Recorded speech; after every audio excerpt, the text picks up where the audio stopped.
the January 14th, 2026 special study session of the Ashland City Council.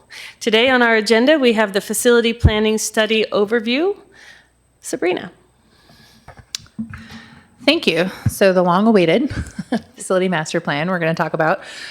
So if you remember, we've met with you all individually several months ago about this, and this was part of the agenda for our council retreat that we did not get to. So thanks to Scott for being here today. So the plan is to walk you through kind of the findings of the studies that were funded, and then allow for council questions and discussion, and hopefully come out with some staff direction for next steps. So just before we get started, the packet said two things. One said it was an information-only discussion, no action required by council, and then lower it has some options. Given the weightiness of this, it seems to me that the direction for council is probably needs to just be what are the next steps for us to get to the point where we make a bigger set of direction for council. Does that sound correct to the councilors around the table? Okay, great. Here you go. Good to see you, Scott.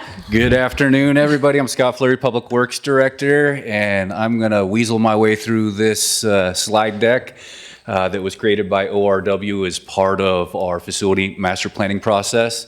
So as a reminder to the council and everyone, the last facility master plan done by the City of Ashland was in 2008. Quite a long time ago, and since that time, there's been some changes at the city. There's been some structural operational changes, staffing changes, facility changes.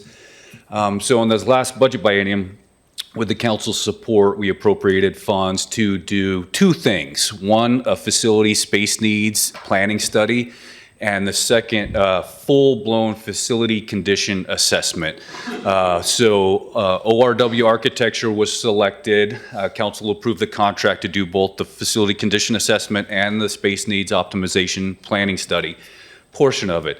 The first thing that staff worked with ORW on was the facility condition assessment and report, which is part of your packet.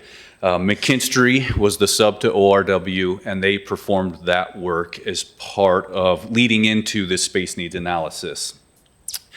That report outlines the condition of each facility that they inspected, all of the equipment within that facility.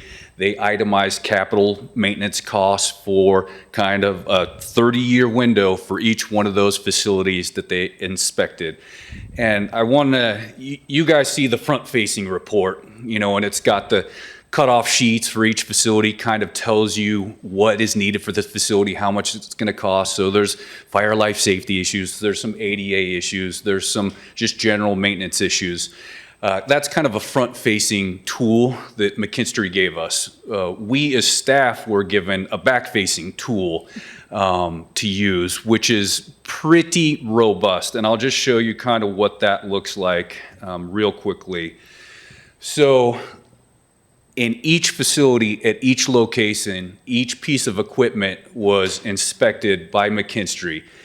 And each one of those pieces of equipment had a life start date, anticipated life end date, where it was located, what does it run on? Does it run on natural gas? Does it run on electricity? Does it have a power source? And the cost to replace each one of those items in kind was all developed as part of this back-end document that we were given. On top of that, they have the full breakdown for each facility over that 30-year period of what that cost would be. And then what they also gave us is for each one of those pieces of equipment that they've itemized is how should you take care of it and when should you take care of it. Now we've taken some of this tool, not all of it. It's kind of a long and ongoing process within our asset management system, but transferring this into our asset management system so we know the born-on dates, the life cycle dates, the costing, and all of that stuff gets tied to those assets, and those assets have a QR code put on them. So when a facility staff person goes, they can snap that QR code and it'll bring up the facility information that we have. We're also able in our asset management system to ping our facility staff with ticklers. So say the ventilation filters have to be changed in community development, every 4 months. Well, we can set it up that every 4 months they get a note, community development needs their filtration units replaced as part of a process. So we've been working on this, we're still working on this, and this is the same with Parks Facility, getting all of this information into Cartograph, our asset management database. So we become a little bit more efficient in our operation moving forward as far as just general facility maintenance. So this is something that you guys don't see, and it's not part of the book, but it's a tool that we have an access to and are using and will be using to support our asset management program. So Scott, I know we will need to get all the way through the presentation today, but do you want to take questions as we go? Yes. Okay. So when you say that they put in the estimate for in-kind replacement, does that mean that, say, if it's a fossil fuel gas, that the estimates are to replace it with that, or have we integrated our SEEP policy into that particular element? It's an in-kind replacement. So if it's a natural gas hot water heater, what they costed is a natural gas hot water heater.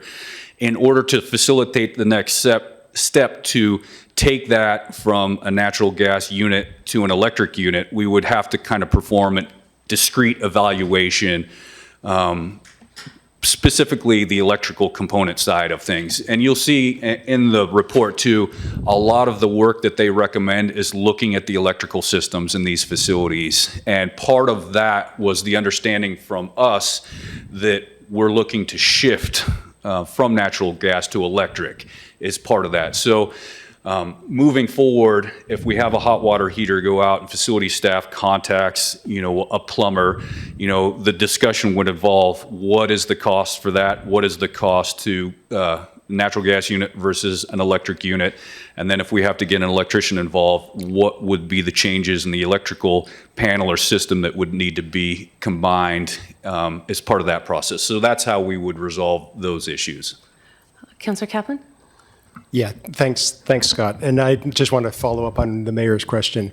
I understand that you'd get an electrician involved when the hot water heater dies, but that's the big challenge, is preparing for that death. And now that you've got end-of-life expectation on all of this equipment, it seems like the next step would be, rather than wait for it actually to die, to be preparing for it, and as you prepare for it, instead of preparing to replace it with in-kind fuel, to actually do the upgrades ahead of time, so that when it does die, or when you decide that it's about to die on its last legs, then all that's required is a simple swapping out of one for the other without having to do any electrical changes that might be necessary. Yeah, and I would say that that's correct, but I would challenge or caution that without knowing what we're going to do as a facility plan, we want to be articulate with how we spend our dollars if we're going to divest. So I would just caution that I understand where you're coming from, and that's easily accomplishable once we kind of pick a directional path of how we want to own, maintain, divest of our facilities associated with the planning side of everything is part of it. Absolutely, and I think that goes for anything, any spending on anything that we're going to do on it, not just a fuel, not just an equipment change. That has to do with roofing, that has to do with any kind of access, carpet, anything like that. So I take that 100%. But there are facilities which we are not contemplating. In fact, in the next presentation on actual use of the facilities, there's a whole bunch of facilities that we're not talking about getting rid of, and we should be preparing for that fuel switching so that we're not caught flat-footed like we were at 2200. And that's nobody's fault. I'm just saying that 2200 is something that we were not prepared for implementing the city policy on switching away from fossil fuels, and you justified not doing that on cost, on time, principally, and but if we'd actually been prepared for that ahead of time, if that had been in this framework, if we'd had these ticklers to let us know that all these things were coming up, we might have been able to avoid that. And some of that will be accounted in the direction you go, because most of the buildings need some sort of modification. And as part of those next steps, we would just directly account for that. And what's useful is that we have this information that can be provided to the engineer and the architect, can be provided then to the contractor of record as part of that process. So, before we didn't have all of this data, and now we have all of this data, and it's a useful tool for us to help other people do specific jobs. 100%, and I appreciate that. And I'd also just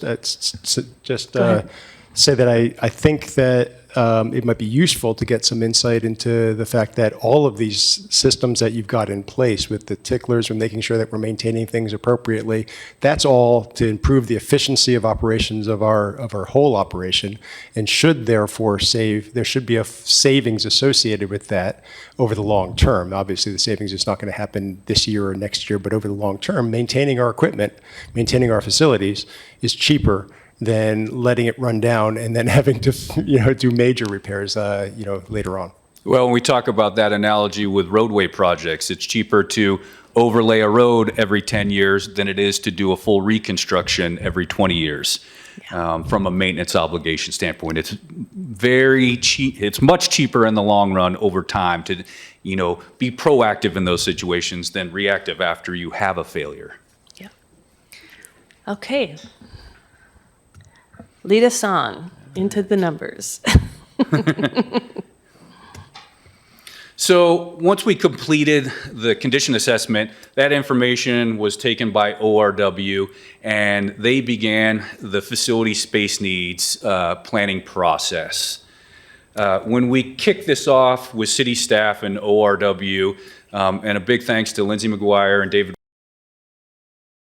side working with city staff to start with on this project,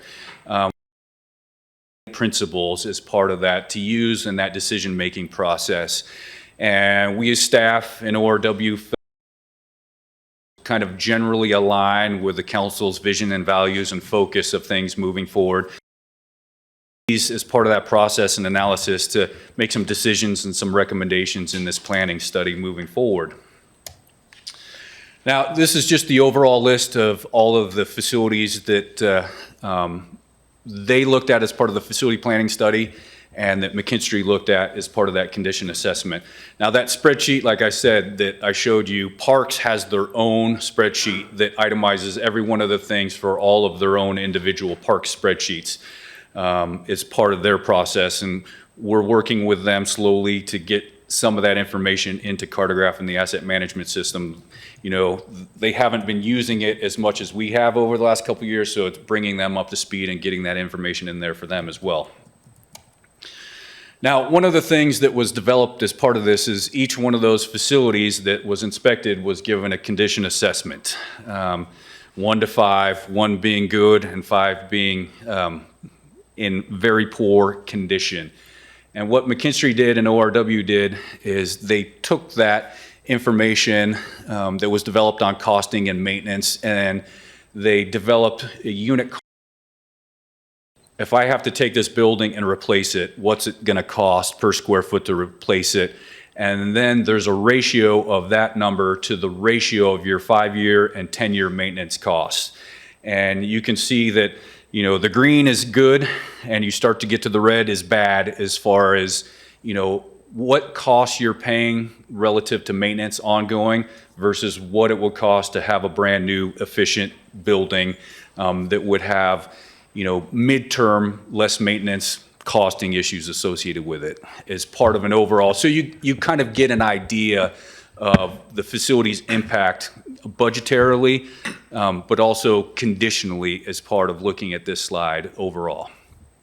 Councilor Dale? Thank you, Mayor. Thanks, Scott. I appreciate that. So I just want to make sure I'm really understanding exactly. So, it seems self-explanatory, but the current building replacement cost column am I reading that as literal as it sounds? Whereas if the building were taken down and you were just to rebuild it, that would be the cost that you would do it today? Yeah, so for the building type, they have a couple different square footage unit costs that they provided as part of this. So say it was community development. Well, if you had bare ground where community development is right now, and you were going to build the same building, $650 a square foot is what we anticipate the cost to be. And that's what makes up kind of those numbers. Okay, yeah, I guess I mean, I appreciate that from a formula standpoint. I'm like, just as an example, I'm looking at a building that I know well here, third line down in an airport terminal building, right? So square footage is a little incorrect there, but that's okay. I mean, like, the terminal building, just rough numbers, is to build just the terminal building is a tenth of that. And then if you add the hangar on there, which is another 6,300, like, and I know because we just built a hangar out there, you did, and worked through it, it was not close to that figure. And that was a first class one, more than what, so I guess what I'm wondering is I understand the calculations, but that it gives me pause that these numbers, I'm just bothered by those numbers to some extent. So if you could just kind of dig. Yeah, into that let me, a little bit. so this is kind of that 30,000 foot elevation when looking at these things. And when you do opinions of cost and things like that, at that stage, generally the assumption is plus 30, minus 50, or minus 50 plus 30. So you're going to be in that range of costs. So they always generally estimate on the higher end, for the most part, at this beginning stage, because they're not taking into account some of the nuances or changes that you would define as part of actually building a new building when you're going to build it. We do this a lot of the times on the water side of things. They'll estimate per linear foot is $250 per linear foot. That's a standard that we're using, that we've seen in bids, high and low. And so they're playing within this window on that original number. Now, of course, when we get into the process of doing, let's say, some design work and some engineering work, that gets refined at a 30% level evaluation, a 60% level evaluation, and a 90 or 100. And you see those numbers, sometimes they'll go up, sometimes they'll go down. So fair, if I may, Mayor. So, and I appreciate that, Scott, and I understand that you didn't generate these numbers, and I get all that, I do. I guess what I'm wondering is help me through kind of we'll call it the chicken or the egg here thing, because we're kind of looking at this at maybe not 50,000, but 30,000-ish or so, and we're trying to figure out, I have to use certain data inputs, and I still would respectfully kind of push back against the minus 50 plus 30 with some of those numbers on a few of the buildings that I know there, but. And I get it, I appreciate that, and let's just stipulate that. But then, so I've got to use these numbers, and then I've got to, we need to make decisions, but then we're making decisions to give direction in order, based on numbers that may be refined. So I guess I'm trying to figure out, how do I navigate that? So if I could, I think the focus is really on the condition that we need to focus on, because these numbers are a point in time. And as we work through the plan of this, the condition of the buildings are only going to degrade. The cost of fixing them is going to fluctuate. The cost of fixing a building a year ago is very different from the cost of fixing a building now. And so I think it's a general estimate of a cost, but really it's the condition of the building and the overall fact that the majority of our buildings are critical, and how are we going to address that moving forward? So, yeah, and I'll end here. I understand all that. I do, not a problem. I just, okay, that's good. Yeah, I think that 1 to 5 for the condition assessment rating is kind of the important number to look at. When you're getting in that upper 3 to 4 range, there's significant costs with the existing structure, and maintaining it is the foundation. And that original number was built on them looking at every piece of equipment and appurtenance within the building itself. And that's their professional recommendation from the McKinstry side. So I think that's kind of what I would look at is the overarching, okay, if this building is a 5, the decision is going to be made to really look at replacement of it in kind versus, continuing to maintain it or rehabilitate it to some operating level that the building needs. Councilor Duquesne? Thank you, Mayor. Thanks, Scott, for that explanation. Something looking at this, just to piggyback on what Councilor Dale mentioned, is looking at the cost when I read through this, it didn't say, I believe it said that ORW was not tasked with incorporating the cost of engineering and contracting, the formal contracting and the engineering. That is not part of this cost. Is that correct? No, we didn't ask them because we're really dealing at a conceptual plan level, so it would be very hard for them to generate costs. I mean, we're already talking about accuracy and thoughts about that. So that puts them in a very awkward position to try to estimate costs associated with a phasing plan for building modifications. And when I get into the presentation a little bit more, we'll talk about the phasing potentially of the options and how that would look. And all of those things and how you do things will be the cost drivers. And that's why, we wanted to get to that next action where we can start to head down a path where we can develop better cost estimates, refine the phasing, refine the actions that we would take as part of an overall facility plan moving forward. So if I may, it will be in addition to what we see here as you explain more of your presentation, correct? In addition or in lieu of? In addition. Yeah, depending on the direction you take, you might not have a Either facility or. that you would spend any money on. If you divest of that facility, those proceeds could be taken and then reinvested into another facility. So there's a lot of kind of financial options and moving targets moving forward that we would have to work out. And to repair or replacement, is that correct, Scott? In some circumstances, correct. Okay, thank you. Councilor Sherrill? Thanks, Mayor. Thanks, Scott. Just understanding this, I like how this is broken down because it gives us a really good view of what the consultants at the engineering firm or the architectural firm thought of our buildings. And two questions. One is, what are we doing to get ahead of this data to build buildings that have a better asset condition that are relatively new? It seems like if I'm looking at the red dots on the 5-year rating, the asset condition rating currently, it's like, is there anything we can be doing to make sure that the next projects that we have in 5 or 7 or 10 years don't have a red dot by them? I mean, a lot of these are type 1 construction, like really good buildings, I would consider, and to see their asset condition poor. And then the second question, and it's okay if you don't have the exact numbers, but I think the community center and Pioneer Hall were already allocated on the graph before the final timing and numbers came in. Can we kind of did we test that against this graph to see if it was accurate?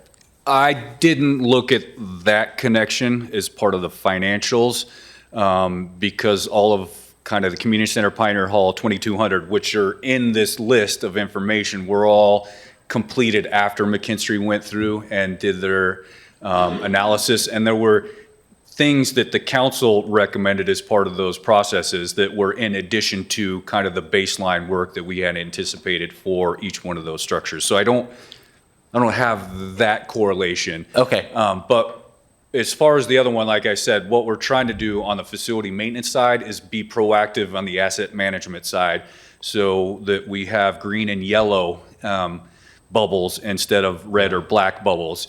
And a lot of this, when you start to get into the weeds of things, it's doing some electrical diagnostic analysis on a lot of the buildings. There's some ADA issues. The simplest thing is a lot of the buildings don't have lever handles. They have knobs, which is not ADA compliant now. So changing out those things, doing some electrical upgrades. Occasionally you have a fire alarm system that's past its useful life that we've just been maintaining and upgrading those. So some of those things in the weeds are efficiency and cleanups that will really, if McKinsey were to come back and look at a building and redo it, it would pull it down to that kind of green area on the bubble system. It's what I believe is part of the process, yeah. Thanks, Scott. And then one more, Mayor, if I may. Yes. Just about I know this is about condition, but as we look at costs and the CapEx as we go out to 5 and 10 years, I didn't see anything. I didn't read every page of this. I'm not going to lie to you, but I didn't see anything about full adoption of some of the new fire hardening requirements per like the CWPP and the like. and some of the branding that we're going to try to match with the city leading the way in the next 10 years. Is that factored in? Can you talk about that as it applies to the maintenance of the buildings? That wasn't factored into the work that McKinstry did because they did their work in '24 as part of that. So Okay. they finished up, basically their executive report came in June of '24, and then that's when it transitions to ORW. And from the middle of '24 to the middle of '25 is when ORW did the work. So they didn't have that information, or we didn't have that information to give to them to include. Copy. Thank you for taking those questions, Scott. Councillor Kaplan. Yeah, thanks, Scott. And I appreciate the clarification or explanation from you too, Sabrina, about maybe the advice to focus on the asset condition rating versus the replacement cost. I guess my question is, what is the basis for the asset condition rating? I would think that there'd be a connection between the rating, what they observe, and the cost of repair or the cost of, and I would think it'd either be somewhere, maybe not in the, I would have thought a simple-minded way of doing it would be something related to the relationship between the capital replacement costs in either 5 or 10 years and the current building cost, because otherwise, if it's just the number of items or something, that's, as you said, some of them are fairly minor and can be fixed fairly quickly, and it wouldn't seem that would warrant, therefore, the same kind of low or high number, closer to 5, as something that is, much more extensive repairs that would be necessary. So I guess I didn't see in the report any explanation of this scale. It seems like it's their proprietary system, but I don't, that masks a whole bunch of things And to keep it obscure. That's how I take it, is that's their structure and kind of from the industry basis how they do this process. And one of those things in that first spreadsheet I showed you that had every single asset for every single building. Well, as part of that condition, they're looking at the age of that asset, and the closer it gets to the end of life, they know that that is an issue for that building. So it helps them rank on a totalized basis. So, like I said, you take a building where you have 50 doors and none of them have levers. They all have knobs. Well, that's in a one-time change out to change all of those. That's not cheap to change every single one of those to levers, to buy that equipment, to send the facility staff there. It's not, a $50 operation, and so you take that into account, and maybe the roof is a 50-year roof, but it's at year 44. So that's another, how they look at it, another checkbox mark towards, okay, this facility has issues that are going to have to be resolved on a kind of a life cycle basis, along with the ADA and life safety part of it. So they've bundled all that information in and given you kind of that scoring as part of them being the subject matter experts in this realm. So okay, I get it. I mean, we're not going to get much more insight into those relationships. But I guess since we are putting a lot of store in the asset condition rating, you're the closest to this. Have you gone through the exercise of truthing it with what you know about those buildings and say, yeah, I guess, at least in a relative sense, if not an absolute sense, because any scale could, any absolute number, we could go in many different ways. But if you looked at 7 different facilities on that list, would you give the same ranking as they gave in terms of the condition of those buildings? So that gives me, if you were to say, yes, I've done that, and these seem pretty right to me, that gives me a fair bit more confidence that, yeah, we're on the right track in having confidence in these relative ratings. So I'll take the building where I live 90% of my life, community development. It's a great building. It's in really good shape.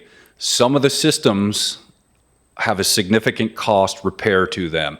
The generator is old and reaching the end of its useful life.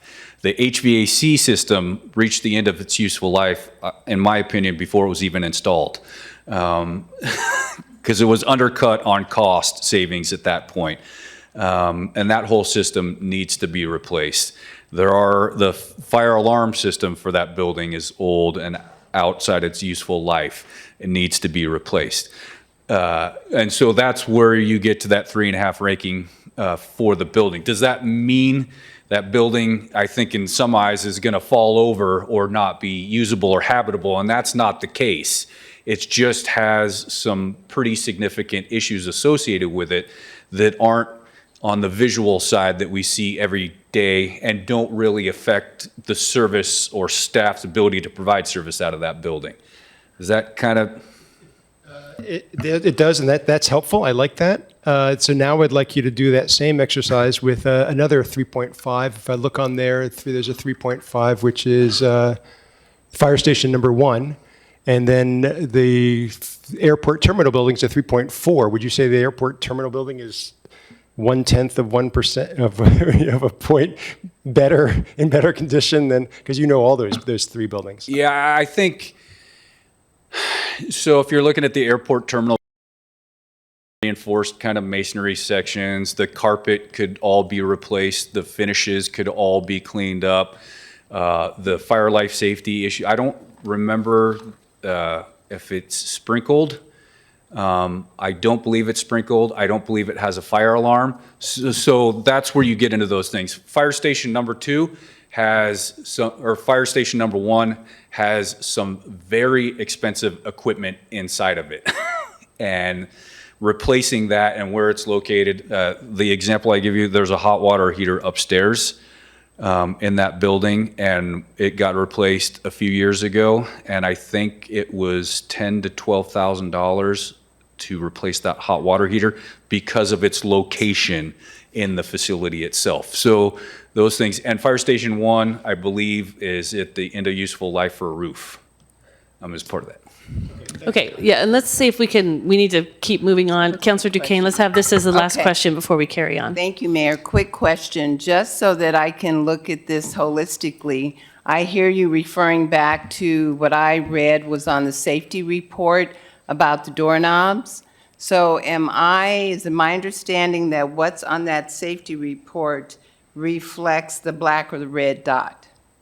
It leads into it, correct. Okay. They look at the life safety issues, they look at the American with Disability Accessibility issues associated with each facility, and that builds into the green dot, the yellow dot, And the red black dot. Yeah. Because something that I saw is that some of them are really kind of low-hanging fruit, like blackberries that need to be cut down, storage, replacement of electric panels, things like that, even the doorknobs. It doesn't seem that it needs the impact of the selling of a building or the replacement of a building. I just want to be very clear on seeing that safety report and how it impacts the color. So I appreciate your answer to that, and I just wanted to be clear. Thank you. So this slide kind of details their general planning recommendations, and we go from a measured approach to an enhanced approach to what we would deem as the maximum potential, highest and best use of that facility overall. And then kind of outline, as part of the overall planning study, is this a building that could be divested of as part of a process and those funds be reinvested? Yes or no? That's part of the kind of the policy decision that council will be tackling as part of this overall direction and where we plan to attend. So you'll see, for each of these facilities, quite a few of them have those life safety concerns. Like I said, it's smoke alarms, the fire alarms for the system, ingress and egress, some of those things that could potentially be addressed that would resolve those fire life safety concerns. Again, some of the ADA improvements I referenced with door handles or access is part of that. And so as you go up the scale, the next one would be to initiate kind of the final formal recommendations of the facility plan and or resolve all of the issues that McKinstry has outlined from a maintenance standpoint for each one of the facilities. To the highest and best use potentially for a facility to divest of it. You know, does it make sense for, say, community development building and for us to staff that location? Is there a higher and better use if we divest of that from an economic development standpoint? And that's one of the things that the city manager, deputy city manager, and we spoke with ORW about. And part of that. So that's what this slide kind of outlines as far as the overall. You can do things modestly and strategically, and you can go on to a higher use function for each of the city facilities and maybe divest of some of them for a better potential use for the community itself. You know, one of the things we talk about is community development building being downtown, and you have 40 or 50 staff in that building, potentially city hall staff relocating into that building, depending on what happens with city hall, taking up parking downtown. Is there a better option for us to not park downtown in the high commercial area in another location? So those are some of the things we talked about from a discussion standpoint about the highest and best use, especially from the economic development side of things with facilities that we have, own, and operate in the downtown area. So, Scott, are we going to talk a little bit about that conversation, maybe probably a little bit later on in the presentation today, around that, the question around economic development, because there's another side to that, and so we'll be getting into it in a deeper conversation when we talk about the options for where we might have a city campus, right? Yeah, That'd be where we would talk about that? Okay, great. And that's why we asked the deputy city manager to be here. Great. So again, this is kind of building on those recommendations, and you can think of some of these as either standalone or tied into the campus plan approach, which we'll get to in a little bit more detail. You know, a few of these have already been resolved. So the community center, Pioneer Hall, 2200 Ashland have all been resolved. So they would fall off this list. But there's options to do minor modifications to the police department to improve its operation. The parks facilities, most of the recommendations in this master plan for the parks facilities follow along what's referenced in the Lithia Park master plan. So they didn't reinvent the wheel for parks facilities. They just said, you know, parks went through a master planning process. You guys have recommendations as part of your overall program for the parks facilities, and we support that as part of that. So we're keeping those in there.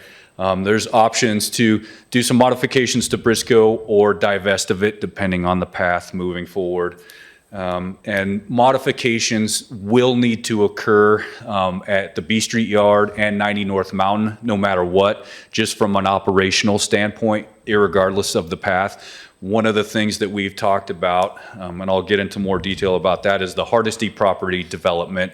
So we can either reuse B Street location for a higher and better use or divest of it and have it developed to the zoning standards that could apply to it. And there's two zoning standards. Employment right now is the current zoning, but it can be rezoned to high density residential based on planning processes. So, and typical in a space needs study, one of the things they do is define space for you and how that space gets allocated, you know, from executive management down to operational staff. And the next few slides just kind of generally provide that overview of here's what a general cubicle arrangement would look like. Here's what a general office arrangement would look like. Here's the orientation of meeting room that they've talked about in this plan, what they call phone booths now. The prairie dog cubicle land where everyone is out in the open. And a lot of locations, everyone can hear. They would recommend is to create a phone booth where a person in a closed room and take a phone call without the whole building hearing what's going on from an operations business standpoint of things. And again, you know, things that we understand staff side is the lack of conference room space operationally for meetings, team meetings, interdepartmental meetings, meetings with consultants, constituent staff, all of that. The city in general is really lacking in meeting space. And so one of the things that they've recommended as part of reorientation of some of the facilities is the development of more meeting space, multiple sizes of meeting rooms. You know, everyone is running to book the Siskiyou room in the community development office because it's the biggest one we have. And so sometimes it can be a challenge to scale. And again, this is kind of a legend that outlines those sizes and the number of staff and who would be living in that area is part of the next couple slides I'll show you. So, like I said, part of this is to look at it both from a single standpoint modification and potentially a campus plan option. So in discussing the Grove, one of the things we talked about was, okay, well, we know there's staff in City Hall. How do we accommodate City Hall staff, all right, in the community development building, not the Grove, as part of anything that would happen at City Hall, whether it was divested of or whether major modifications occurred? We have to provide living space for staff that work in there right now. And so they developed kind of this transitional orientation that could be permanent that would allow for City Hall staff to be relocated into the community development building is sort of any process that gets moved forward with. And then, of course, you'll see it's a proposed no area change. So we wouldn't be expanding the footprint of the building. Everything would be renovated internally to the building as part of generating swing space for staff or additional staff in the future. The same thing they developed for the Grove.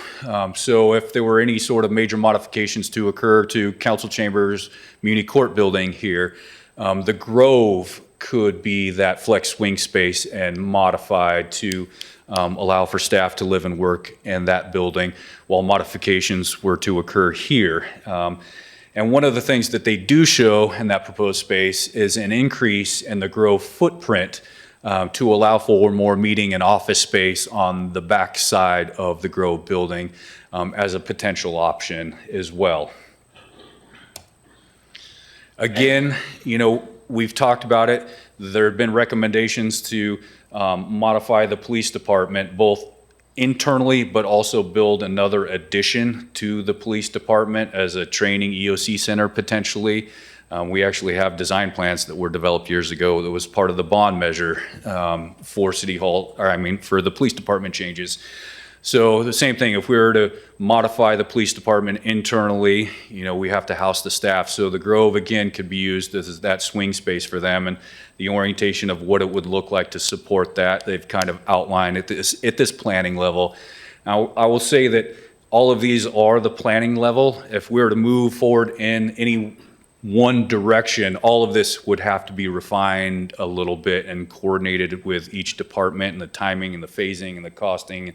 So there's a lot of logistical marbles that would have to get moved around on the board moving forward with any portion of the plan overall. Now, I mentioned this earlier.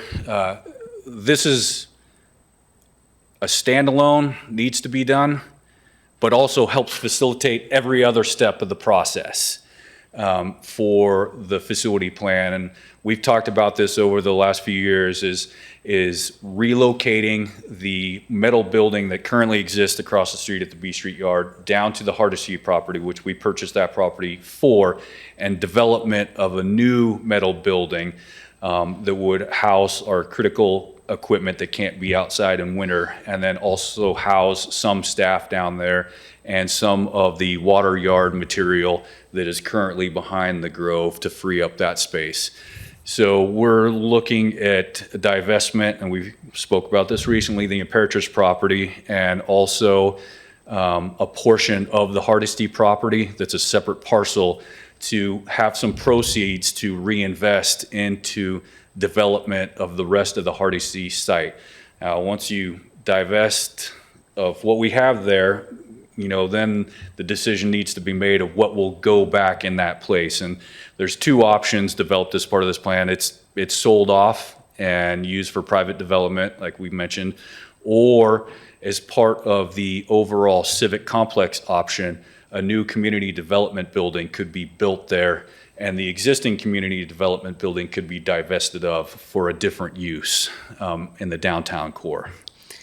So Scott, regardless of what we eventually decide to do with the B Street yard, I think it's already in motion to move everything off of there that's currently there. Is there a cash flow issue? I mean, are we held up in making that move because we need the proceeds, or is that something that the books need to balance over a period of time? We went from an initial evaluation of about $2 million to do that switch to over 5.5 because of inflationary impacts.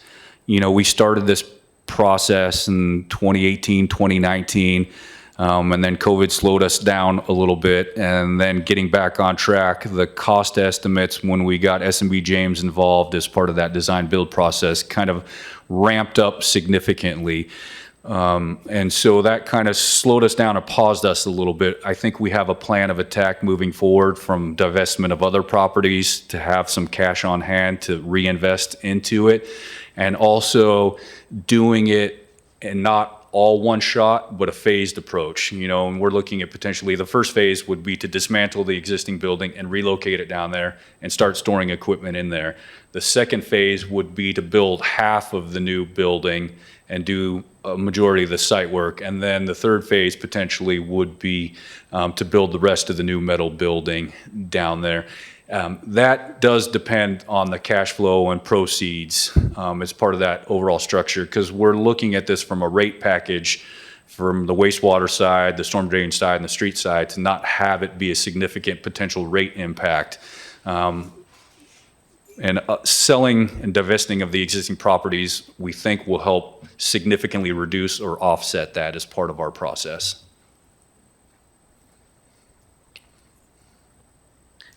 Councilor Kaplan? Something you just said made me curious. So is that B Street yard associated with wastewater, or what? I don't understand. I always thought that was more streets, more general fund operations rather than enterprise fund. It's enterprise operations. So the vac truck, the wastewater collections vehicle, and the RAM. We have a couple that are stored there, and so we've kind of, in our best estimate, divvied it up between streets.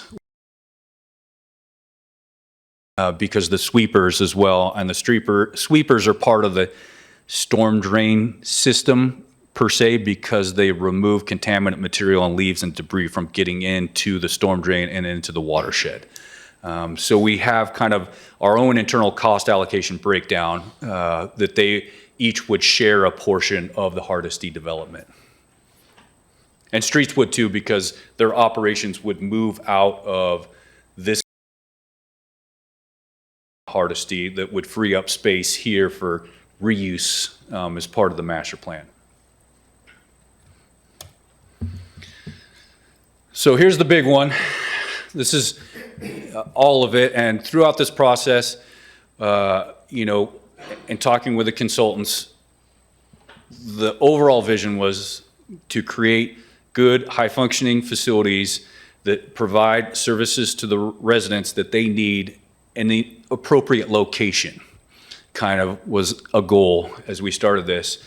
And we were looking at where does the city have facilities, own property that could be used to generate a campus where everyone would live and work during the day and provide those services that was accessible to the community.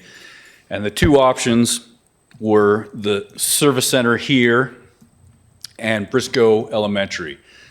They both could house all of the city staff. As you know, right now, a portion of us are in community development, a portion of us are at City Hall, a portion of us are at 2245 Ashland Street, a portion of us are at this facility. So the concept was to bring everyone operationally together from an efficiency standpoint. And so they developed these two recommendations. I will say from the 2008 master plan, their original overarching recommendation was to develop this location as that civic complex. And since then, we've just had a lot of reactionary measures taken from a facility planning standpoint. You know, people have bounced around, you know, the Grove went from the city to a lot of bouncing around, and now the focus is trying to bring it all together and focus it into one potential campus option. Councilor Duquesne? Thank you. Thanks, Scott. I wanted to jump in there. You said the on Ashland Street, we don't own that. We're renting, leasing that? Correct. Okay, and is that lease up, or when is it going to be up, or? I believe we have 2 more years with an option to extend for another 2, but I'd have to check. Councilor Dale? Thank you, Mayor. Thanks, Scott. So I just want to kind of work backwards of who wouldn't be in there. So fire, obviously. They'd still be in the fire stations, I would assume. EOC there? EOC would be here Okay. at this location, yes. Okay. Electric? Electric would still be here. Okay. The only people that wouldn't be here were, if this was the facility, would be some of the parks administrative people. They would still be in the annex log cabin as part of that process. At the Briscoe location, everyone would be there. From the admin, and I'll get into this in a little more detail if you want me to. Yeah, okay. No problem. Because it's a little bit different of an orientation in each location. Generally, if we're talking about the 90 North Mountain, I foresee that essentially almost all city staff would live at this location. That would include administration, legal, HR, finance, engineering support, community development, building, planning. All of that would be served under this function at this location. Maybe Courts. I would just ask when you get there, if you Yeah. would just tell me who wouldn't be there. Just maybe that. Yep. Got it. Thank you. So one of the things you will get into a little bit of detail on the Briscoe site is in their evaluation, looking at space needs and operation and staff and all that, how could you facilitate housing all of those staff at Briscoe?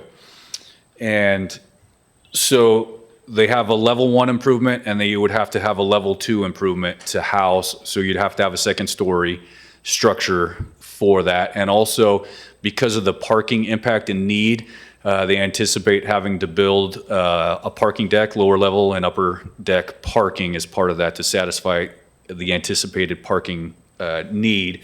They also have kind of an open space as part of that. So this would serve community development as part of that. You'd have a kind of a lobby. The courts would be there. Basically, all the general day-to-day. The people that wouldn't be there are the people who are here. So electric would not be there. The water department would be, kind of think of it, the enterprise operation staff would still live in this building. All of the management and administrative staff with all of the other departments would be at the Briscoe location. And then, you know, the upper deck, second story, would again house Parks and Rec operations, their administrative staff. They would have some recreation space because the gym could be modified as well to provide recreation area. And then there's office on that upper story as well. Remainder of community development, which includes, you know, engineering support, building, and planning staff. Now, one of the things that we talked about as part of this process is how do you get from A to B, A to Z, as part of a phasing operation.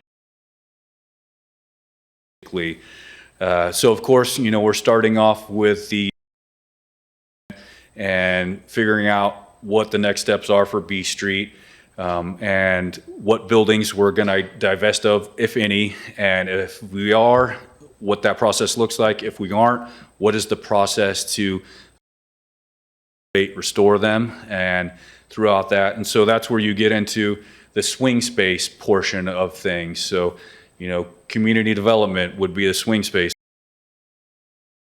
And then it'll allow for staff to start taking potentially of other facilities that now are a basis for staff. So community development would be divested of because all Briscoe School. So these slides kind of cover that general phasing operation. RW out. Depending would be refined once we engineering process plans and construction and cost. So some of these things will have to be refined. The timing of them will have to be refined. We've talked about this internally. Timeline board haven't outlined it yet, but that's one of the first things we would do is in order to get to A to Z, how to get through all these phases, and we think honestly, you're talking 5 to 10 years through each one of these,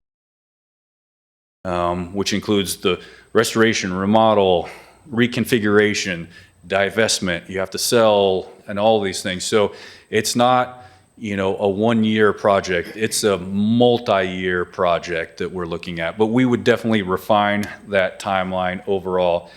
And so they've outlined phases to get everyone and do the other modifications, as part of an overall process. So, like I said, it's not, a quick turnaround operation. Now, the other option is the Civic Complex here at 90 North Mountain, and it's structures, relocating some existing structures and building some new structures to house staff. A new community development building potentially at B Street, if that's the path we head. A new administration building behind the Grove, addition to the Grove, changes to the circulation pattern. So the electric covered storage building would have to get moved to allow for adequate parking. The existing open equipment storage bays would get expanded and enclosed. We need more service bay area to manage and maintain all of the roll we have. So that would get modified. The police department would get modified. This building would get modified. To create the overarching complex, and the only people who wouldn't be here would be the street operations. Street operations and wastewater collections would be down at the wastewater plant and at the Hardesty property. Everyone else would live on this campus. And again, I won't get into too much detail with this, but they've developed a phasing plan for how that would look. And this one, if we head this direction, involves divestment of Briscoe School to develop some proceeds to help, do some of the architectural engineering work potentially. That's some of the policy discussions we'd have to have from a financial basis. Finish the Hardesty master plan. So it's kind of that same structure, moving people around, giving them an appropriate workspace while occurs so that we can still do the day-to-day work and functions required of us and support the services the community needs as part of our overall city operation. And there's 20 phases in this one that they've outlined, and again, they'll nuanced and they'll change once we get into the weeds on things. And really, there's some kind of pros and cons to each. You have proximity to downtown with Briscoe, but you're in a neighborhood and you have parking limitations. You have elevated parking structure, which is higher cost than surface level parking. You need a pretty significant structural renovation of Briscoe to support operations as it being an unreinforced masonry building. We have kind of the same things here. You have buildings that will need structural retrofit. You'll be building potentially a couple new buildings and modifying some buildings. So you're further away from downtown, but you have more access to surface parking for the services from a utility billing standpoint, from a court standpoint, from a police standpoint. There'd be more surface level parking and access to that parking. You're centralized in the city, and then you have access to the bike path directly behind the facility here that comes out. So there are some pros and cons to each overall. The one thing that we don't know is what the true cost of either of these options will be. And that's something, that we would have to really focus in on or refine depending on a path. We suspect that Briscoe potentially, because of the elevated parking and the structural work, would cost a little bit more in the long run. But that's just something that we suspect right now without really digging into it on the nuts and bolts level. Councillor Dale? Thank you, Mayor. Yeah, hey, Scott, just out of curiosity, I completely understand you wouldn't know the true cost. I understand working your way backwards, you got to refine it, but have we even taken a crack at modeling it? Like, do we even just taken a rough swing and just said, okay, here's my Gantt chart, here's my potential. I mean, I understand, let's just take current numbers just to even get started somewhere. Like, how would we even know how to even begin to think about comparing these two without even knowing where to start? Yeah, Or if the option 3, 4X is on it, whatever. Yeah, I have an inkling. I have to go back and pull the number. So when we were doing the, the City Hall rehabilitation process and looking at alternate locations, one of the locations that they looked at for City Hall was Briscoe. And they put some cost estimate towards converting Briscoe to a City Hall. And I believe that was in the 12 to $15 million range. Just to convert it to a City Hall and take every operation that existed in a City Hall and move it over to Briscoe. So that was legal, finance, utility billing at that time, administration and HR to that. So that just gives you kind of that baseline just for that operation, let alone trying to move Parks and Rec, community development staff into that. Thank you, Mayor. Well, and that's kind of my point, right? I mean, it's we can look at that and we can kind of take a snapshot there, but then if you were to kind of start this, forget that you even had that, you'd say, okay, this would be my rough estimate. I mean, look, McKinstry did that, minus 50 plus 30. The 650 square foot, there, yep. Right? So it's not undoable, but you can kind of paint a more kind of a congruent picture where you say, okay, we're starting, phase one is this, it would take this is what it would be rough. I mean, we're not holding anything there. We know that but this is the time, this is when we would get X amount of money potentially for divesting something that would go into this is our cost for the swing. And you just kind of map it all out in this project plan with rough swings at cost, just so that we can get, like, I don't even know where the commas or the zeros go on this yet, so that's where I feel kind of uninformed here relative to that. While I understand the concept very well, and I think it's well thought out, I'm just trying to figure out how to digest it. And that's something that the city manager and I have talked about, is kind of that next step evolution in this process, is kind of trying to refine that scope and scale and some numbers. We know, okay, we're going to add 25,000 square foot of building space on this property. It's $650 a square foot. We'll just use that number. So we know what that number would be. What we'd have to do is kind of go back and understand what renovation remodeling costs would be to support the changes in the facilities. And is that, $350 a square foot? And we can kind of figure some of that stuff out to kind of ballpark you within a comma on the 3 zeros, at least to start. And then we can talk about the timing of that, because that's one of the things that we've talked about is, how do we time and how can we divest of this to take those monies and reinvest them into the improvement as part of a process as well. So, we have some dollars that help facilitate, each phase and jump as part of that overall.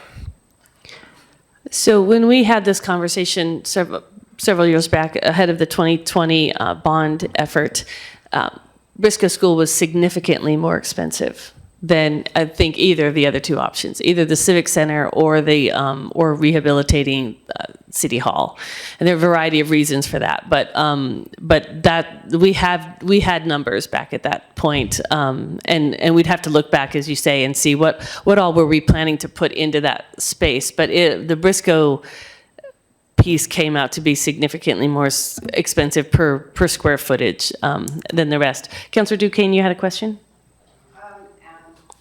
Honestly, it's kind of asked and answered. I 100% agree with Counselor Dale. Where are the commas and the decimal points in this? Because I too am curious of what would it look like is repair instead of replacement. And selling of X amount of properties does not pay for the replacement of a campus. And so where would that additional money come from? I need a clearer picture of what that would look like before I can honestly feel comfortable with making a decision to relocate staff, to pay additional money for the engineer and the architect and the formal contracting for all of this to move forward. Right now, today, I don't feel comfortable with the dollar amount that's invisible right now that I can't see. So I agree. I'd like to be able to compare, look at some different options and not say this way is the only way. I remember Briscoe School and it was so expensive, and that's a question that I have, is looking at this area, 90 North Main and Briscoe, which I think is in really dire straight need. I don't even know why that would even be considered as a campus. Is it because the property is there, or? The existing facility is there and it's owned by the city, so you wouldn't have to buy new property. You would modify the existing facility, whereas if you went to a new location, you would have to buy that Buy the property I and build understand. everything from the ground up, So it's and because of the yeah. property, because the building itself, I think, is in terrible need. It would have to, it Go needs away. some structural modifications to it to Serious. support life safety egress of staff at a minimum, correct? One of the things I think we're looking at here is just the reality that we can't carry on the way we are. We have a large number of buildings. We haven't really looked at them strategically for a long time. They're in desperate need of some significant work. And so we need to do this strategic thought process to figure out what do we want where, what makes the most sense for long-term investment, what can we pay for with our current resources, and then what is the rest of that. And the way that communities pay for major infrastructure is with municipal bonds. It's how we paid for our fire station. It's how you pay for things that are much larger than what you can manage in your current budget, and you pay them back over time. So at some point, this is going to almost surely be a question in front of our local community about what they're interested in investing in. And so it makes sense that we don't have those specific numbers because there's actually other questions that we need to answer first. And part of that is, what does the community actually want? And I want to go back to a couple of the assumptions that we're making here, because I see here we're looking at option 1 of Briscoe and option 2 over here where we're at the Civic Center. And we're not looking at what happens to our, what about our current structure the way we have it? And I recognize the reasons why it doesn't make for the most efficient staff operations. But when I look at those buildings that we're talking about, in this report, we've got the City Hall, we've got the ComDev building, and we've even got the community center listed as, let's get them back into commercial space. And I look at those buildings and I say, who? who is going to take those buildings? Because none of the three of them have any parking. When I look at the ComDev building, it is a very specific type of building. It's not like the other buildings downtown. And are we having businesses clamoring to get into downtown right now? I don't know that we do. So I want us to really look at the assumptions, the economic development assumptions, because the research that I have been doing says that what you want to do for a vibrant downtown is you want to maintain anchors of civic life, like libraries, like city halls, like those sorts of things. They bring people consistently downtown, even if some number of those people are employees. And once you take that out, you cannot put it back. And so I really want to look at those assumptions that we're making around that this is automatically a positive economic development aspect, because certainly in the way that our visitor economy has been, as long as I've been here for almost 30 years, we come in ebbs and flows. And what stays consistent downtown, what keeps activity downtown, is the fact that we have our civic buildings down there. And so I want us to do a little bit more deeper look at what actually happens to communities when they take those civic anchors out of their downtowns. And do we have confidence that we could even divest of those buildings and they wouldn't just end up sitting there empty? Because that would be a huge problem. And so, I don't know the answer to this, but I think it's a question for the bigger community. And what I'm hoping we're doing tonight is getting this out in front of people and starting that conversation. Because again, at some point, they will be asked to invest in it. And if we get the wrong proposal in front of them, then they will likely say no and we'll be stuck. So I think it's a good start here. But I'm wondering, and maybe this is a question for our deputy city manager, how do we go about this process of finding out what really is likely to happen if we were to divest of these properties? Make minimums.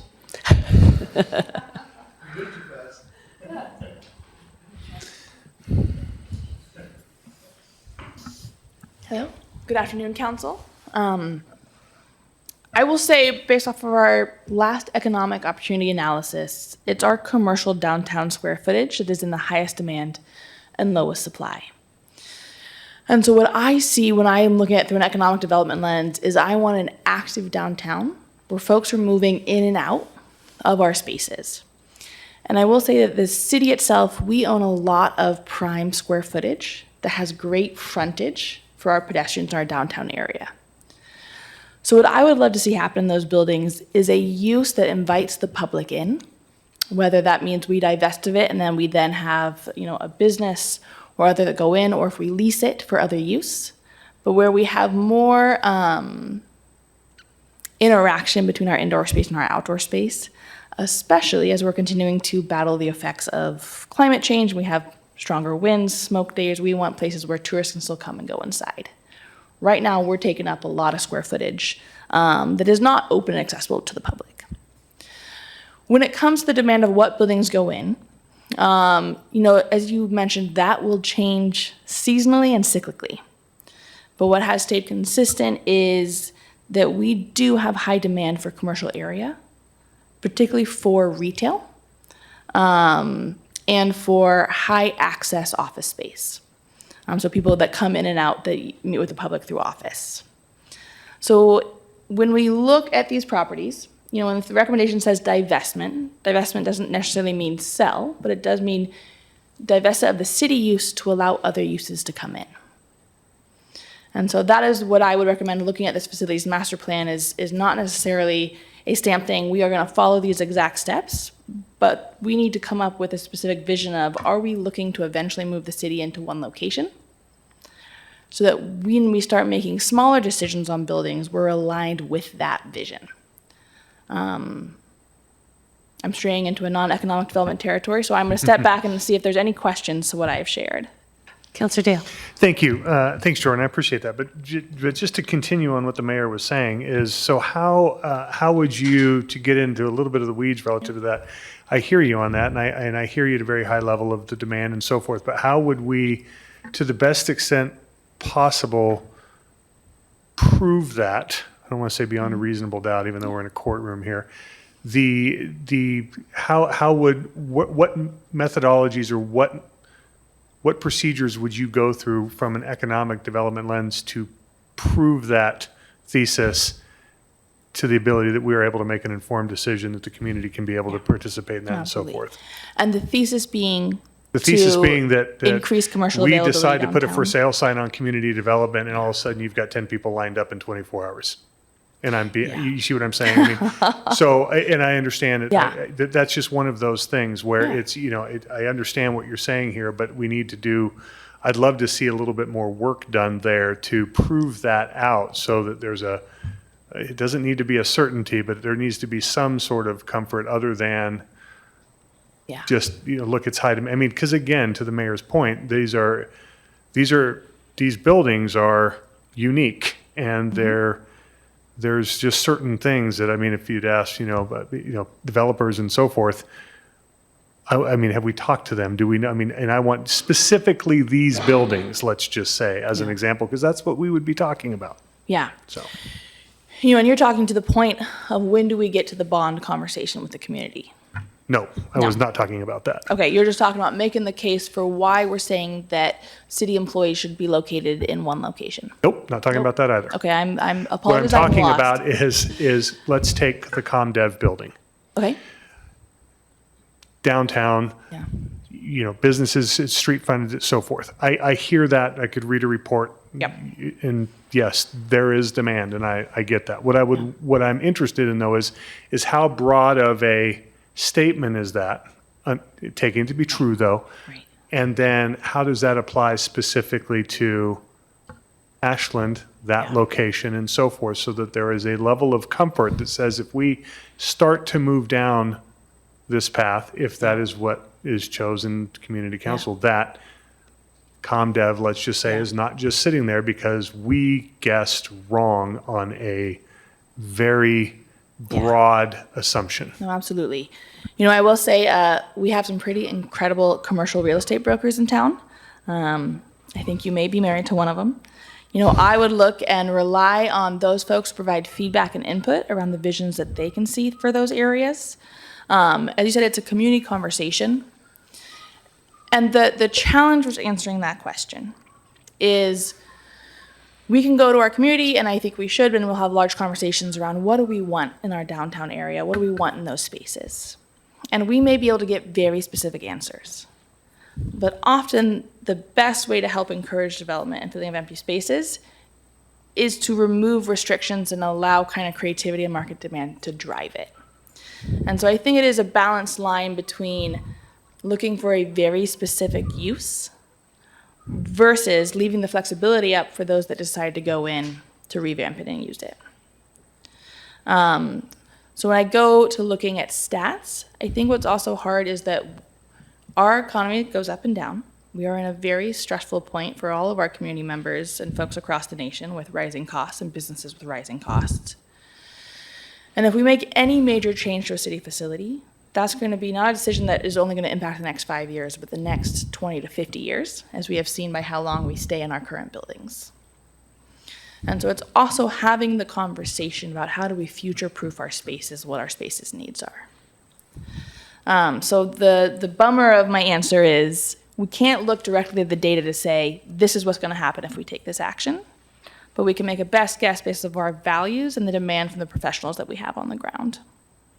And to use Scott's word, we would refine that data. And that we would find that Okay, data. thank you. Yes. So I think what might be helpful, so, you've been provided with some visioning based on operational needs and efficiencies and process and what would really be best for the city organization. But it's really just one side of the coin.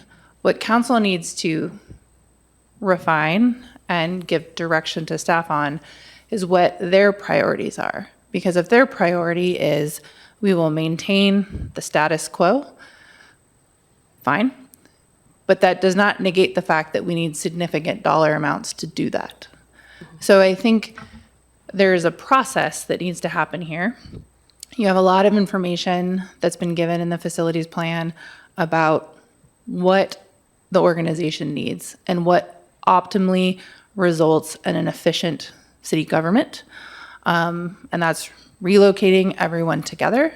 The staff preference is for the Civic Center here at 90 North because it results in the most number of city staff together to do the operations. Great. Now you know that. So now you need to have a discussion about what is council's priority. Because if council's priority is to keep the city buildings downtown, because the perception is they bring people downtown who then do other tasks, great. So how are we going to fund that? Because from an operational standpoint, I still have 2 buildings that need significant work downtown. And we're at the point with City Hall where I'm going to need to look at leasing additional space to move the rest of the staff out of there, because I now have a staff member who is having seizures based on the poor electrical wiring. And I don't want to rewire a building that I don't know what we're doing with.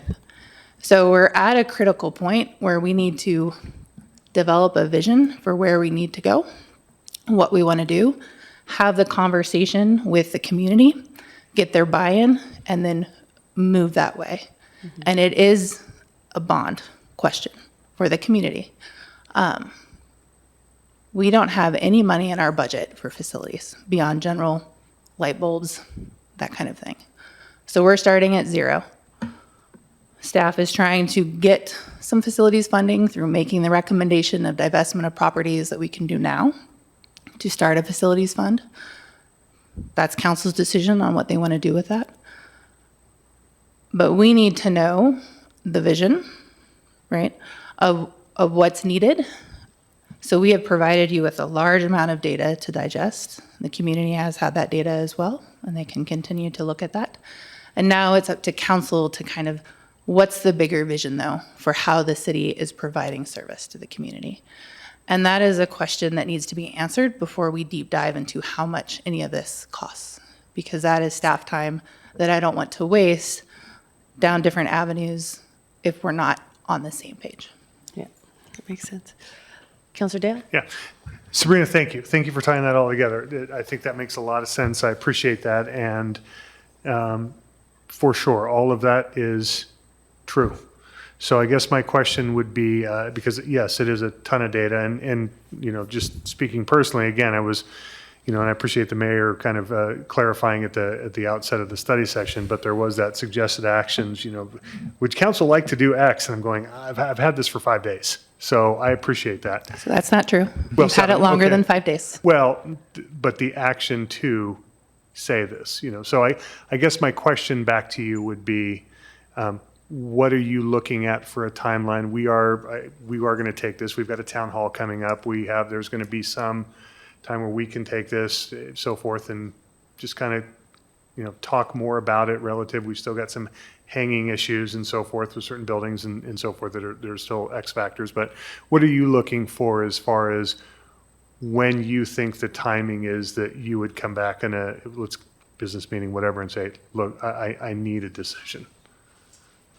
Yeah, so I think more than I need a decision, I need to know Direction, excuse me, or direction, yeah. Yeah. What additional information you need, Okay. or is there a process in which we engage with the community on these 2 options prior to coming back and bring that feedback to council? I think my question to you all is, this is obviously a big decision. We're at a critical point. We need direction prior to the next budget season. And so what do you need to feel comfortable providing specific direction to staff to start utilizing resources and getting more detailed and cost estimates and timeline? And to be clear, next budget season would probably start in July. So you're thinking at 6 months max for us to come back to you with this. Is that what you're saying, or you want a shorter timeline? So I think that's fine. I think, you know, Scott's realistic of 8 to 10 year timeline, right? But I think, if we want to put in the next budget money for engineering, money for architects to start moving, we're going to need to know that ahead of time and start prioritizing that over other things we might be funding. And so I think a decision July, August would be helpful so we can start putting this and focusing on this.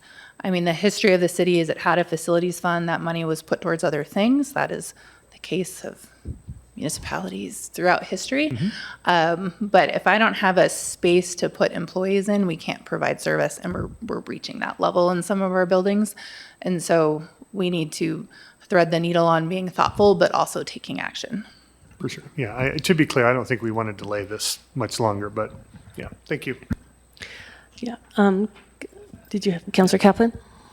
Yeah, thanks. I think this last little bit of the conversation was also very, very helpful. It seems I'm trying to crystallize what is it, trying to get to the question, well, what is it that, we can, and there are several questions I think that, let me say this again.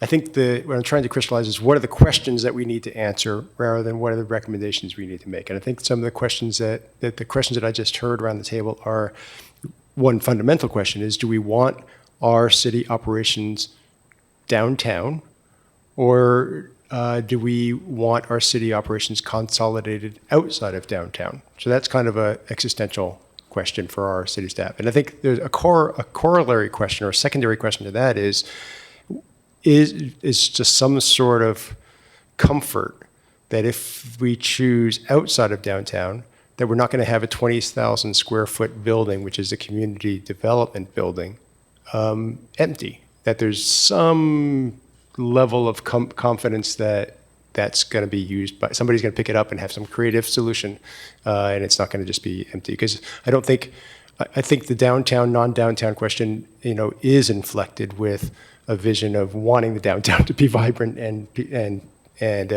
people to be down there during the day. And there are a lot of city staff downtown during the day because they work in that building.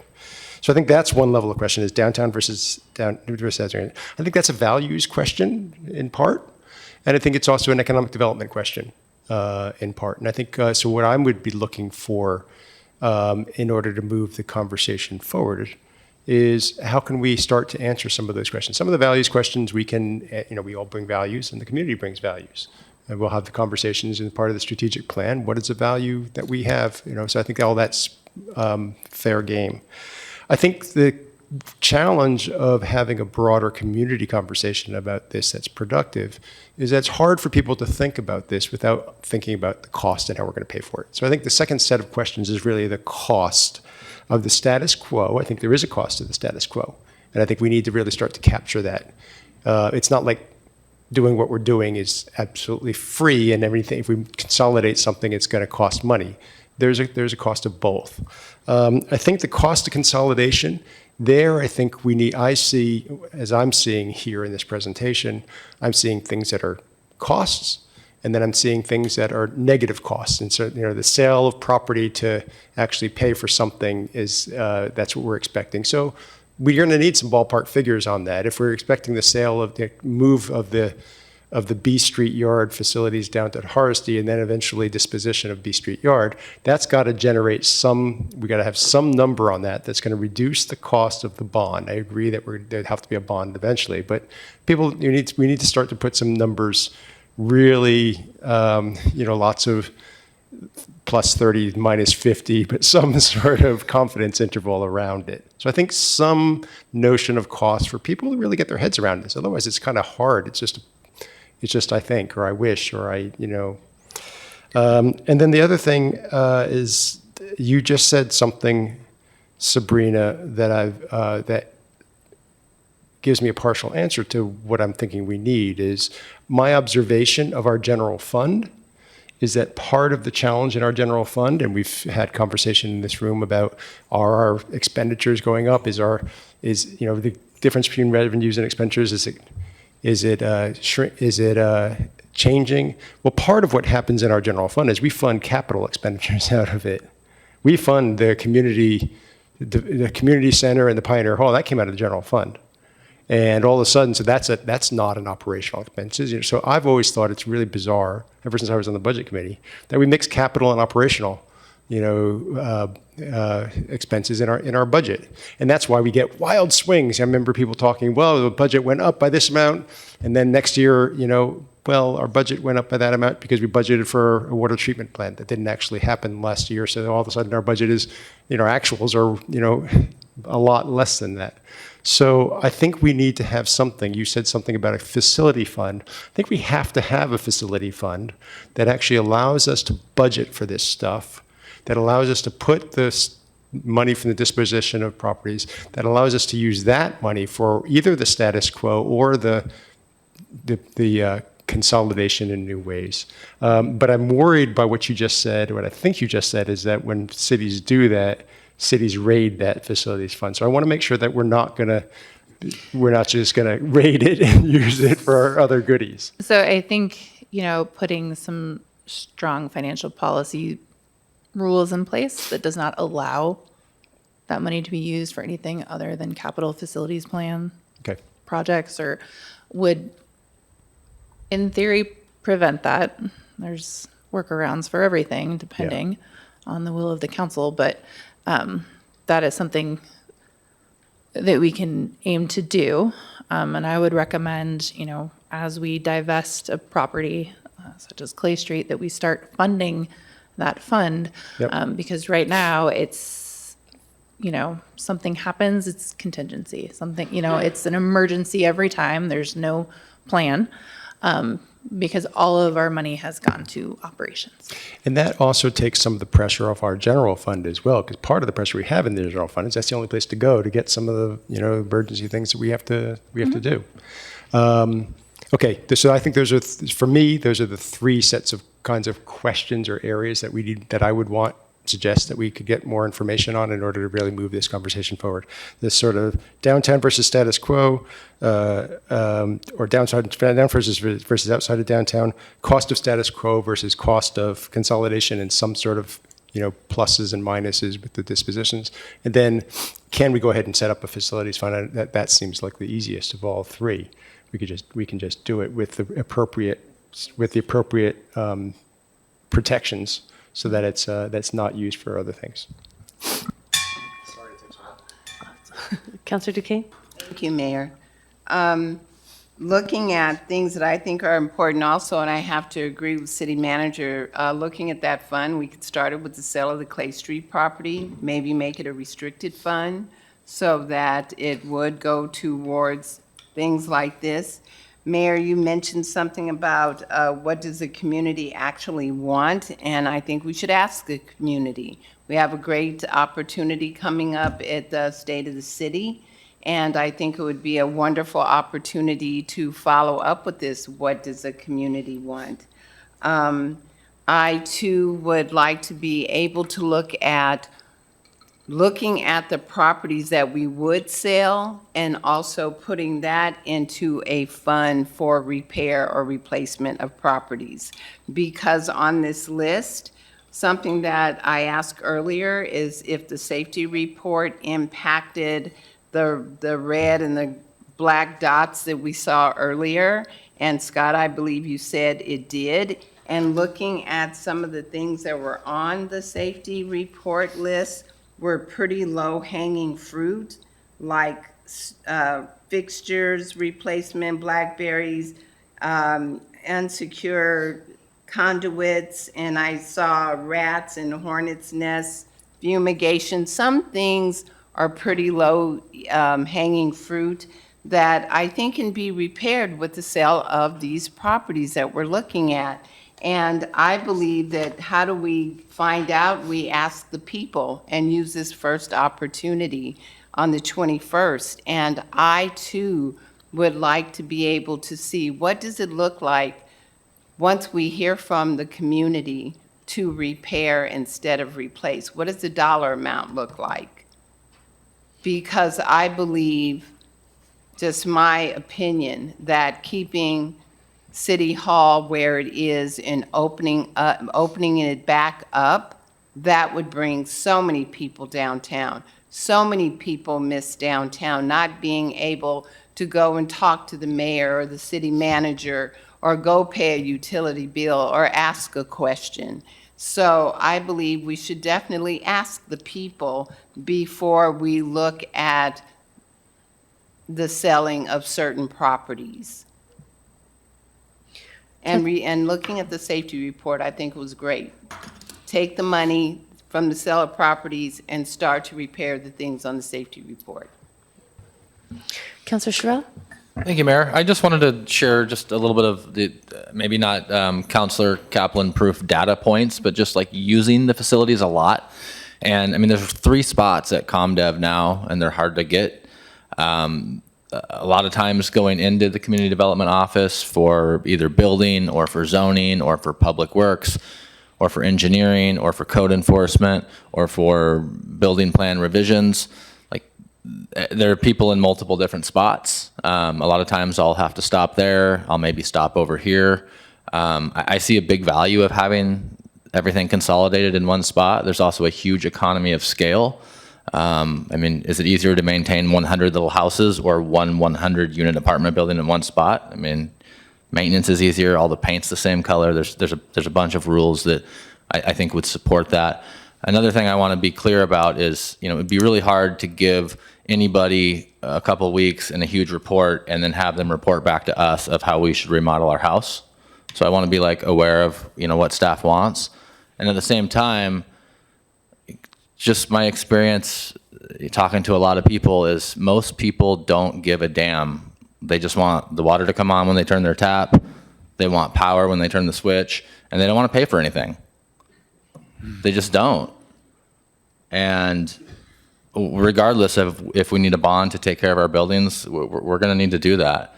I mean, the federal government decided through an initiative to basically depreciate an actual building. You know, a commercial building lasts 39 years, and then it's basically down to 0. Like, there's rules that show that buildings basically crumble and they're not free. So how we get the money, I think it's going to be pretty obvious, but like I think we need to be really careful about how we spend it.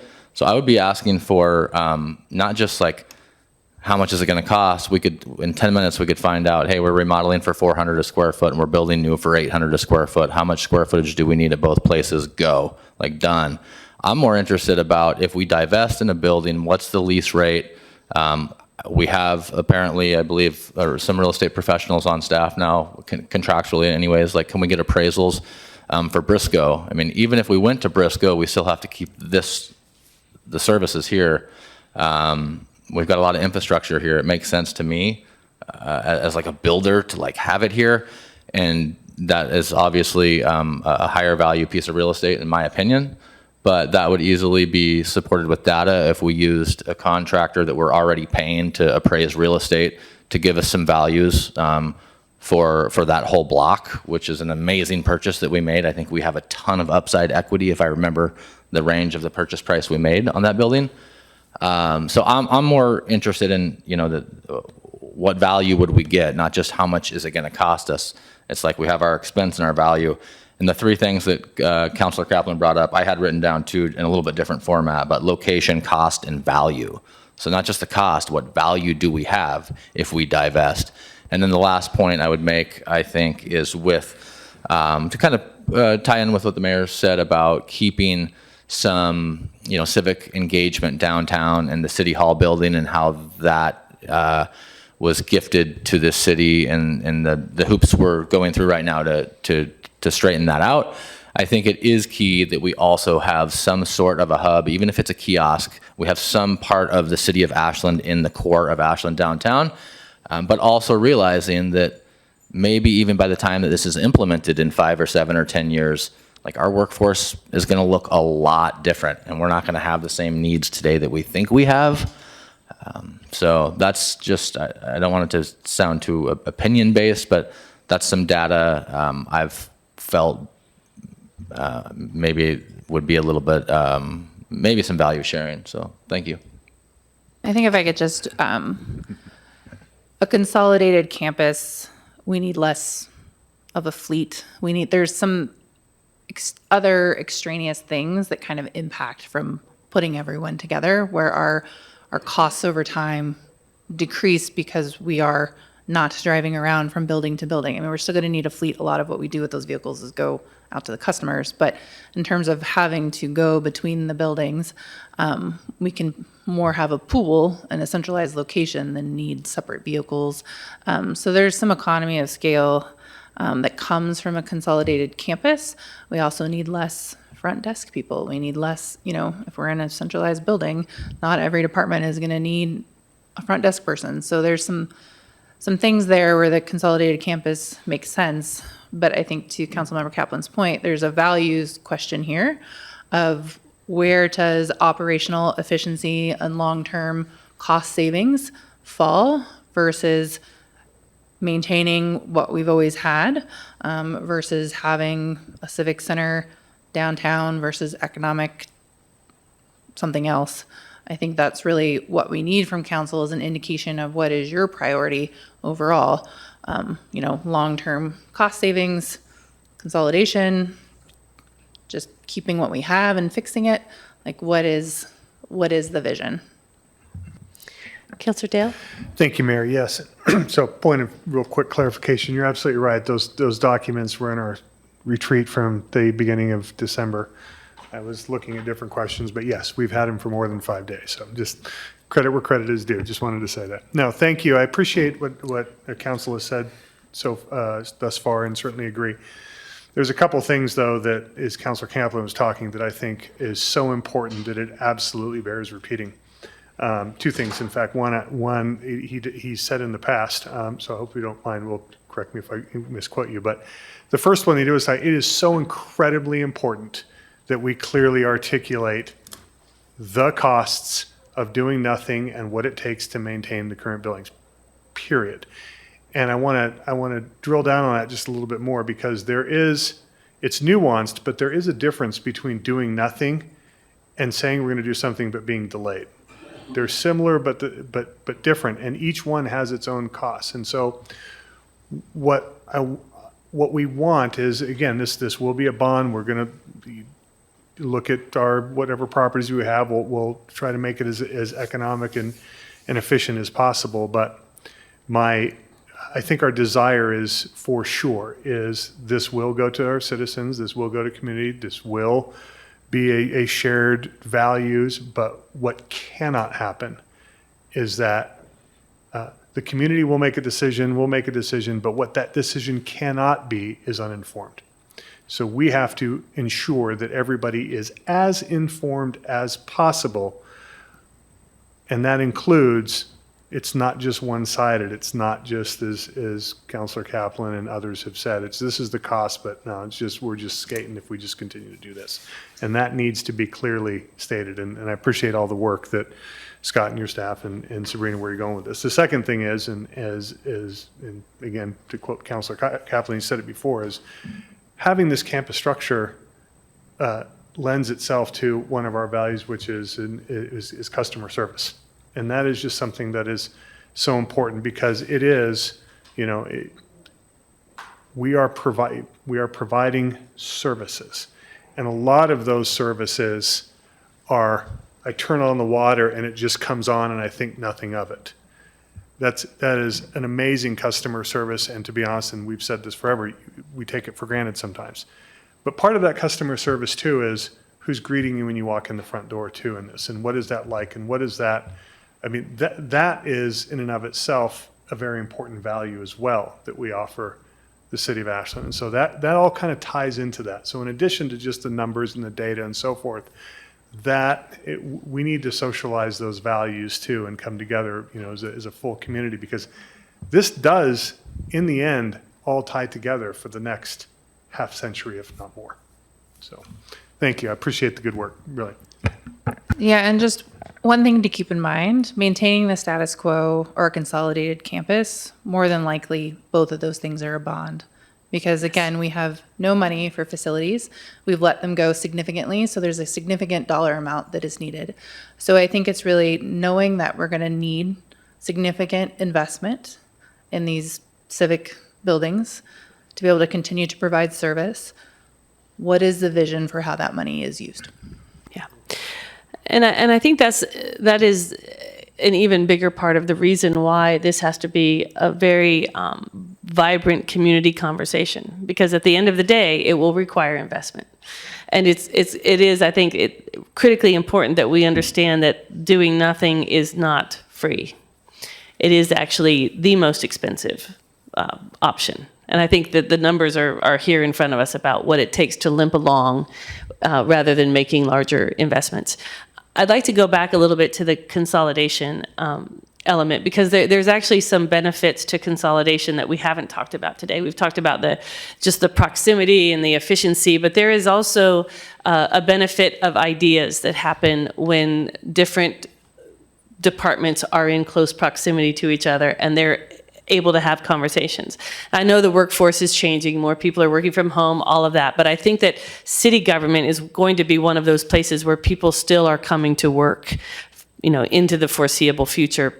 And I think there is a benefit in having, as we try to break down silos and have interesting and creative ideas come up, it is much more difficult to do that if our people are not running into each other and they're not, those issues as they're coming up, they're not in a close proximity. So I really understand the point of getting our people together. And to your point, Councilor Dale, being welcomed at the front door of your city hall. One of the things that is very difficult for me is the fact that our city hall is closed. A large part of that is just because of the state that we're in and what we offer there and what we've had to rent space for in other places because of where we're at with our physical building. One of the good things about a process like this is that we will eventually get a very clear answer from the community about what they want to invest in. And when we have this question of values and cost, how does that work out? Because this will eventually go to the voters, we'll get a solid answer about that. Because I may want something, but maybe I don't want it bad enough to pay that for it. And that might be some of how this turns out. We come to an understanding of all of that. One thing I want to caution us around, though, is making the assumption that because this community turned down the last bond to fix City Hall, that means that they don't want civic services downtown of some sort. I'll just remind all of us that the vote for that bond took place in May of 2020. We put it on just before COVID hit, and we were in lockdown when people were voting. Our economic reality was a complete unknown. People had no idea what was going to happen with their personal financial realities, and the notion of investing in anything in that moment was a very, very difficult thing to consider. And so we should think about what would civic services look like, even in these two options. If we move our people to another place, what might a civic anchor in the downtown look like? To make sure that we still have that sense of place. We have a lot of great things that we would want to share about our community with people who come to visit us. Does not necessarily mean that our primary staff are sitting in that building. So I think there are a lot of creative things that we could take a look at here that maybe meet multiple goals of our community, where it's not an all or nothing, and we're also not keeping people split across the community. So I think there's a lot that we will probably come up with as we move along and we continue to get feedback from the community. I've been taking notes as we've gone through here. I imagine you have as well. But looking to, it sounds like, and let me see if I get this right, in terms of our feedback of the questions we want answered, we need to answer in some way with the community, does it want city operations downtown or consolidated? Which of those two things from a value standpoint is the most important? We want confidence that if we were to divest of those two primary downtown buildings, that they wouldn't be left empty, that there is actually a market for them in the commercial real estate space, that there is some informed community process where we can get real world feedback from this community and get an understanding of what kind of investment it wants to make in which direction. And then understanding the cost of the status quo, essentially of doing nothing, and then order of magnitude costs of what we think the other options look like. And then what value comes from potential divestment of different properties. And I don't know if you wanted to, if I got that exactly, if there's more nuance to that. Yeah, just appraised values of the buildings, said buildings. Okay. And anything else? Go ahead. Yeah, I would only add to that just a reminder of our timeline of what we're looking at too. Yes. Yep. And we need to get on a path to this because the current, like I say, the status quo is expensive. And so we need to come to a decision as a community and get going with it. Yeah, and I think just as a reminder, we're kicking off the strategic planning process. I think that will help us, that process, given we have some pretty large questions going on in the community of, who we are and what our values are. And so I would anticipate this being a topic that we discuss during that process with the community as well. So I think that will help us as we move towards the time I get very stressed about budget. I mean, the budget timeline. So I think that will be helpful. I have the notes from kind of additional information, so I'll get with staff and we'll start gathering that info so we can have a more informed decision or informed information for your city. Councilor Duquesne? Thank you, Mayor. And something that you did mention is that this will go back to the people, and the people will see this, because I think that we need to keep in mind, I appreciate the fact that keeping City Hall, keeping things more or less status quo, divestment of certain properties, or having a campus here, it all costs money. And I think one thing we need to keep in mind, I remember the other bond in 2020, it was a pandemic. And right now, for the record, people are still in a financial precarious situation because of where we are in our federal administration. So either way, I'm hearing it's going to be a bond. It's going to be a bond. It very well could be. That will be up to the people, and I think we need to keep in mind that those people are the people who will be paying this bond. Yes, and that's why they'll be the ones voting on it, right? They'll decide what they're going to invest in.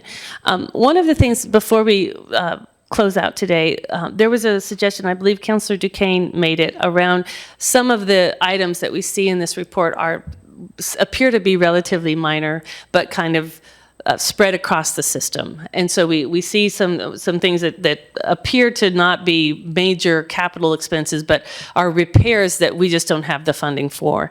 Is there, and also to Councilor Kaplan's point around the facilities that we know we are going to keep that have HVAC systems that are, natural gas HVAC systems that we know by policy we want to switch over.